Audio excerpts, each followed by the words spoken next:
কালকে তোমাদের দাদা ভাই অনেক রাত্রে বাড়িতে এসেছে, একটা মানে কাণ্ড ঘটিয়ে বাড়িতে এসেছে। কি বলবো, শুনে পুরো গার কাটা শিউরে উঠছে আমার।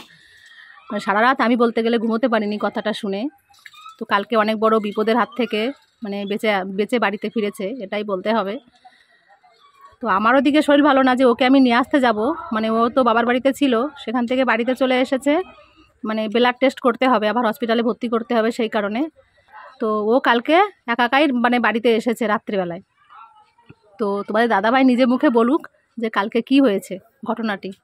তো কি গো বলো।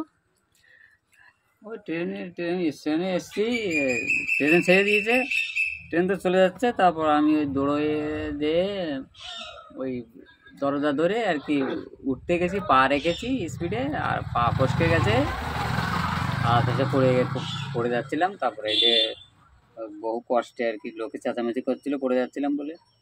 তারপরে যে পায়ে লেগেছে, পাটা কেটে গেছে, এই যে দেখো।